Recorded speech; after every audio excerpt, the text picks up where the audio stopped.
mission has to be completed with all your cooperation. Thank you very much for joining me around the world. Thank you.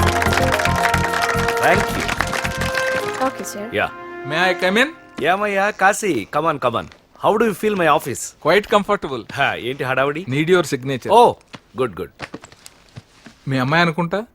Lovely. ఓ ప్రాణంగా చూసుకునే పిల్లల్ని వదిలేసి ఇలా దూరంగా ఉండటం ఒక్కోసారి ప్రాణాలు వదిలేసినట్టు ఉంటుంది కదా.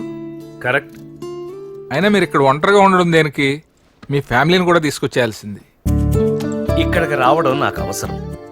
అక్కడే ఉండటం మా అమ్మాయికి ఇష్టం. నా అవసరం కోసం మా అమ్మాయి ఇష్టాన్ని కాదనలేదు కదా. మా అమ్మాయి కూడా అంతే. అక్కడ ఎలా ఉందో తెలియదు, ఇక్కడికి ఎప్పుడు వస్తుందో తెలియదు. ఎదిగిన కూతురు దూరంగా ఉన్నప్పుడు ఏ తండ్రికైనా ఈ టెన్షన్ తప్పదేమో. చూడు కాశీ, నా కూతురు నా దగ్గర లేదన్న బాధ ఉన్నమాట వాస్తవం. కానీ తన విషయంలో నాకే టెన్షన్ లేదు. ఎందుకంటే షీఈ్ మై డాటర్. నాతో చెప్పకుండా తను ఏమీ చెయ్యదు, నాకు తెలియకుండా ఒక్క అడుగు కూడా వేయదు. మనం అలాగే అనుకుంటాం మేము. కానీ ఒక ఏజ్ వచ్చాక అప్పటి వరకు వాళ్ళ కోసం ఎన్ని చేసామో పిల్లలకి అస్సలు గుర్తుండదు. మనతో వాళ్ళకి అసలు అవసరమే ఉండదు. కానీ నా లవ్లీని నేను నాన్నలా పెంచలేదు, నాలా పెంచాను.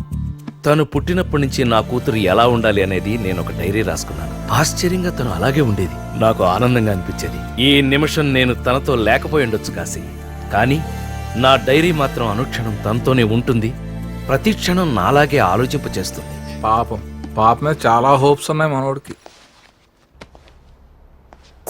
ఆడపిల్లని కన్నా ఏ తండ్రి అయినా ఇలాగే అనుకోవాలి, లేకపోతే బతకడం కష్టం. డైరీ చదివి పెరిగిందంట.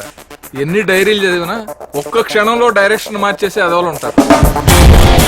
ఈయన గారి కూతురు ఆడపిల్లేగా, ఎక్కడో చోట డైవర్ట్ అవ్వక తప్పదు. ఈ డాడీ రూట్లోంచి ఏ కేడీగాడి రూట్లోకో టర్నింగ్ తీసుకోక